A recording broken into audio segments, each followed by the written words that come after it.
ಬುರಡೆ ಗದ್ದಲದ ಮಧ್ಯೆ ಸೌಜನ್ಯ ಕೇಸ್ ಮರು ತನಿಖೆಗೆ ಆಗ್ರಹ ಹೆಚ್ಚಾಗಿದೆ. ಅಕ್ವಿಟಲ್ ಕಮಿಟಿ ರಚನೆಯ ಬಗ್ಗೆ ಒತ್ತಾಯ ತೀವ್ರಗೊಂಡಿದೆ. ಈ ಮಧ್ಯೆ ವಿದೇಶಿ ಫಂಡಿಂಗ್ ವಿಚಾರಕ್ಕೆ ಇಡಿ ಎಂಟ್ರಿ ಕೊಟ್ಟಿದೆ. ಸೌಜನ್ಯನ ಸಾವೇನಾಗಿದೆ ಅದರ ಮರು ತನಿಖೆ ಆಗಬೇಕು.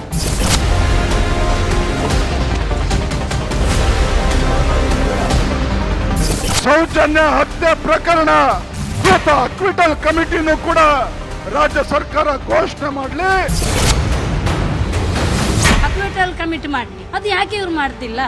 ಧರ್ಮಸ್ಥಳದ ಶಾಂತಿವನ ಸಮೀಪದ ಮಣ್ಣಸಂಕದ ಬಳಿಯಲ್ಲಿ ಅತ್ಯಾಚಾರಕ್ಕೊಳಗಾಗಿ ಕೊಲೆಯಾದ ಸ್ವರೂಪದಲ್ಲಿ ಸೌಜನ್ಯಾಳ ಮೃತದೇಹ ಪತ್ತೆಯಾಗಿ 13 ವರ್ಷ ತುಂಬುತ್ತಾ ಬಂತು. ಆದರೆ ಸೌಜನ್ಯ ನಿಗೂಢ ಸಾವಿನ ಬಗ್ಗೆ ಜನರಲ್ಲಿ ಇರುವ ಅನುಮಾನ ಇನ್ನೂ ದೂರವಾಗಿಲ್ಲ. ಸಿಬಿಐ ತನಿಖೆಯವರೆಗೂ ಪ್ರಕರಣ ಸಾಗಿದ್ರು ರೇಪ್ ಅಂಡ್ ಮರ್ಡರ್ಗೆ ಸಂಬಂಧಿಸಿದಂತೆ ಬಂಧನಕ್ಕೀಡಾಗಿದ್ದ ಆರೋಪಿ ಸಂತೋಷ್ ರಾವ್ನನ್ನ ಸಿಬಿಐ ಕೋರ್ಟ್ ನಿರಪರಾಧಿ ಎಂದು ಬಿಡುಗಡೆ ಮಾಡಿತ್ತು. ಜೊತೆಗೆ ಪ್ರಕರಣದ ತನಿಖೆಯ ಹಂತದಲ್ಲಿ ಲೋಪಗಳಾಗಿದ್ದನ್ನ ಎತ್ತಿ ಹಿಡಿದು ಅಕ್ವಿಟಲ್ ಕಮಿಟಿಗೆ ಪ್ರಕರಣವನ್ನ ಒಪ್ಪಿಸುವಂತೆ ಸಲಹೆ ನೀಡಿತ್ತು. ಈಗ ಅದೇ ಅಕ್ವಿಟಲ್ ಕಮಿಟಿ ರಚನೆಯ ಬಗ್ಗೆ ಒತ್ತಾಯ ತೀವ್ರಗೊಂಡಿದೆ.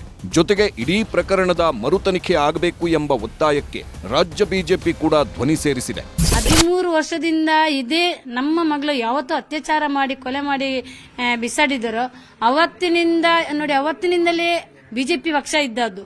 ಎಲ್ಲ ಆರ್ ಅಶೋಕ್ ಆಮೇಲೆ ಶೋಭಾಕ್ರಂತ ಎಲ್ಲರೂ ಇಲ್ಲಿ ಬಂದಿದ್ದಾರೆ. ಯಾರು ಕೂಡ ಅವಾಗ ಬಂದಿಲ್ಲ. ಇವತ್ತು ನಾವಿದ್ದೇವೆ ನಿಮ್ಮ ಜೊತೆ ಹೇಳಿದರೆ ಖಂಡಿತ ನಾವು ನಂಬುದಿಲ್ಲ. ಯಾಕೆಂದ್ರೆ ನಮಗೆ ನಂಬಿಕೆ ಇಲ್ಲ, ಎಲ್ಲ ಹೊರಟೋಗಿದೆ ನಂಬಿಕೆ. ನಮಗೆ ಹಣ್ಣಪ್ಪ ಮಂಜುನಾಥ ಮೇಲೆ ನಾವು ಮಾತ್ರ ನಂಬಿಕೆ ಇಟ್ಟಿದ್ದೇವೆ.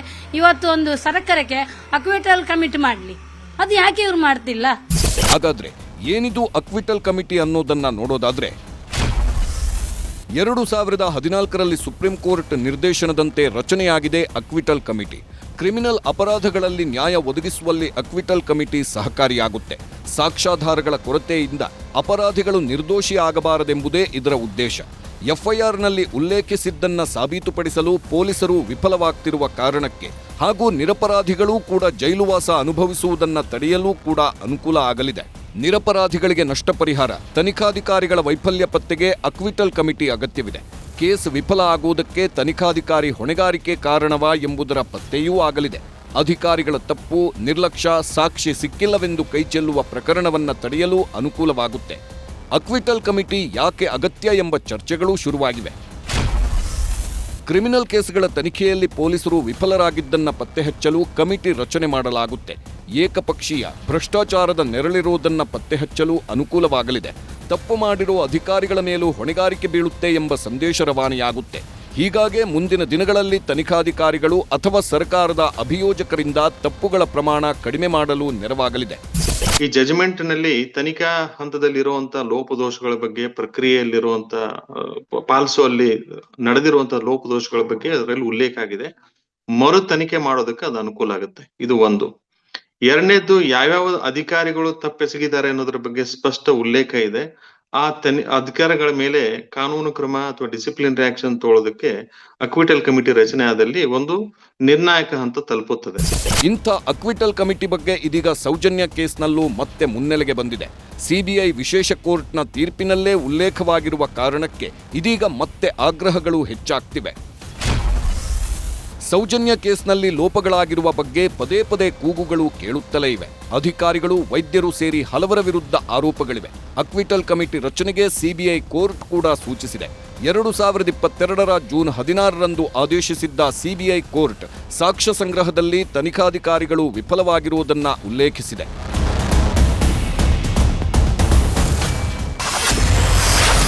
ಹೆಸರಿಗಷ್ಟೇ ಅಕ್ವಿಟಲ್ ಕಮಿಟಿ ರಚನೆ. ಕಮಿಟಿ ಮಾಡಿ ಸರ್ಕಾರ ಸೈಲೆಂಟ್. ಯಾವಾಗ ಸಿಬಿಐ ಕೋರ್ಟ್ ಆದೇಶ ಮಾಡಿತ್ತೋ ಅದೇ ಕಾರಣಕ್ಕೆ ಸರ್ಕಾರ ಸೌಜನ್ಯ ಕೇಸ್ನಲ್ಲಿ ಈಗಾಗಲೇ ಅಕ್ವಿಟಲ್ ಕಮಿಟಿ ರಚನೆಯನ್ನು ಮಾಡಿದೆ. ರಾಜ್ಯ ಸರ್ಕಾರ ಎಡಿಜಿಪಿ ಪಿ ಹರಿಶೇಖರನ್ ಅಧ್ಯಕ್ಷತೆಯಲ್ಲಿ ಅಕ್ವಿಟಲ್ ಕಮಿಟಿ ರಚಿಸಿತ್ತು. ನಂತರ ಪಿ ಹರಿಶೇಖರನ್ ನೇತೃತ್ವದಲ್ಲಿ 2024ರ ಡಿಸೆಂಬರ್ 30ರಂದು ಅಕ್ವಿಟಲ್ ಕಮಿಟಿ ಮೊದಲ ಸಭೆ ನಡೆಸಿತ್ತು. 2025ರ ಜನವರಿ 2ರಂದು ಮತ್ತೊಂದು ಸಭೆ ಮಾಡಿ ಸೌಜನ್ಯ ಪ್ರಕರಣದ ತೀರ್ಪಿನ ಬಗ್ಗೆ ಚರ್ಚಿಸಿತ್ತು. ಆ ಸಭೆಯಲ್ಲಿ ಸೌಜನ್ಯ ತೀರ್ಪಿನ ಪ್ರಕರಣ ರಾಜ್ಯದ ಅಕ್ವಿಟಲ್ ಕಮಿಟಿಯ ವ್ಯಾಪ್ತಿಗೆ ಬರಲ್ಲವೆಂಬ ತೀರ್ಮಾನಕ್ಕೆ ಬರಲಾಗಿತ್ತು. ಯಾಕಂದ್ರೆ ಸೌಜನ್ಯ ಪ್ರಕರಣವನ್ನ ಸಿಬಿಐ ತನಿಖೆ ನಡೆಸಿರುವುದರಿಂದ ಯಾವ ಹಂತದಲ್ಲಿ ತನಿಖಾಧಿಕಾರಿಗಳಿಂದ ಲೋಪವಾಗಿದೆ ಎಂಬುದನ್ನ ಸಿಬಿಐನವರೇ ನಿರ್ಧರಿಸಬೇಕು. ಅಲ್ಲದೆ ಹಾಗೇನಾದರೂ ತನಿಖೆಯಲ್ಲಿ ಅಧಿಕಾರಿಗಳು ತಪ್ಪೆಸಗಿದ್ದರೆ ಅದರ ಬಗ್ಗೆ ಸಿಬಿಐ ನಿರ್ಧಾರ ಕೈಗೊಳ್ಳಬಹುದು ಎಂಬ ಅಂಶ ಪಿ ಹರಿಶೇಖರನ್ ಅಧ್ಯಕ್ಷತೆಯ ಅಕ್ವಿಟಲ್ ಕಮಿಟಿ ನಿರ್ಧಾರವನ್ನ ಕೈಗೊಂಡಿದ್ದು, ಪ್ರಕರಣವನ್ನ ಆರಂಭದಲ್ಲಿ ತನಿಖೆ ನಡೆಸಿದ್ದ ತನಿಖಾಧಿಕಾರಿ ಹಾಗೂ ಪೋಸ್ಟ್ ಮಾರ್ಟಂ ಮಾಡಿದ್ದ ವೈದ್ಯರ ಲೋಪವನ್ನ ಕೋರ್ಟ್ ಎತ್ತಿ ತೋರಿಸಿದ್ದರೂ ತಾಂತ್ರಿಕ ಕಾರಣವನ್ನ ಮುಂದಿಟ್ಟು ತೀರ್ಮಾನದಿಂದ ಹಿಂದೆ ಸರಿದಿರುವುದು ಸ್ಪಷ್ಟವಾಗಿ ಗೋಚರಿಸುತ್ತದೆ. ಸೌಜನ್ಯ ಕೇಸ್ ಅಕ್ವಿಟಲ್ ಕಮಿಟಿ ಬಗ್ಗೆ ಹೀಗೆಲ್ಲ ಚರ್ಚೆಗಳು ನಡೆಯುತ್ತಿರುವಾಗಲೇ ರಾಜಕೀಯ ಜಟಾಪಟಿಯೂ ನಡೆಯುತ್ತಿದೆ. ಬಿಜೆಪಿ ಪಾದಯಾತ್ರೆ ಮರು ತನಿಖೆಯ ಆಗ್ರಹವನ್ನ ಸಿಎಂ ಸಿದ್ದರಾಮಯ್ಯ ಸೇರಿದಂತೆ ಕಾಂಗ್ರೆಸ್ ನಾಯಕರು ಟೀಕಿಸಿದ್ದಾರೆ. ಪೊಲೀಸ್ನವ್ರ ಮೇಲೆ ನಂಬಿಕೆ ಇಲ್ಲ, ಎನ್ಐಎ ಮಾಡಿ ಅಂತ ಹೇಳ್ತಾರೆ ಅಲ್ವಾ, ತನಿಖೆ ಮಾಡಿ ಅಂತ. ಇದು ತನಿಖೆ ನಡೀತಾ ಇರೋದು ಯಾವುದು? ತನಿಖೆ ಮಾಡೋರು ಪೊಲೀಸ್ನವರೇ ಅಲ್ವಾ? ನಮ್ಮ ಪೊಲೀಸ್ನವ್ರ ಮೇಲೆ ನಂಬಿಕೆ ಇಲ್ಲ ಇವರಿಗೆ. ಷಡ್ಯಂತರ ಮಾಡುವವರು ಯಾರು ಈಗ ನಮಗೆ ಗೊತ್ತಾಗ್ತಾ ಇದೆ, ಬಿಜೆಪಿಯವರು ಮಾಡ್ತಾ ಇದ್ದಾರೆ. ಈ ಕ್ಲೋಸ್ ಆದಂಥ ಕೇಸು ಸೌಜನ್ಯದಲ್ಲಿ ಅವರ ಮನೆಗೆ ಹೋಗಿ ಬಿಜೆಪಿ ಅಧ್ಯಕ್ಷ ವಿಜೇಂದ್ರ ಅವರು ಪುನಃ ಅದನ್ನು ಕೆದಕತಕ್ಕಂಥ ಅವಶ್ಯಕತೆ ಏನಿತ್ತು? ಅನೇಕ ಸಂದರ್ಭದಲ್ಲಿ ನಾನು ಹೇಳಿದ್ದೇನೆ, ಎನ್ಐಎ ಕೊಡತಕ್ಕಂಥ ಅಗತ್ಯ ಇಲ್ಲ. SITಯನ್ನು ಮಾಡಿದ್ದೇವೆ, SIT ಕೆಲಸ ಮಾಡ್ತಾ ಇದೆ.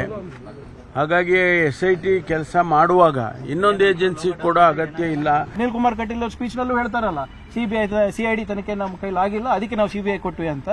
ಅಸಮರ್ಥರಂತ ಸರ್ಕಾರ ನಡೆಸ್ತಾ ಇದ್ರಂತ ಅವರೇ ಒಪ್ಕೊಂಡ ಮೇಲೆ ಈ ನಮ್ಮ ಸರ್ಕಾರದಲ್ಲಿ ಎಲ್ಲ ಟೈಟಾಗಿ ನಡೀತಾ ಇದೆ.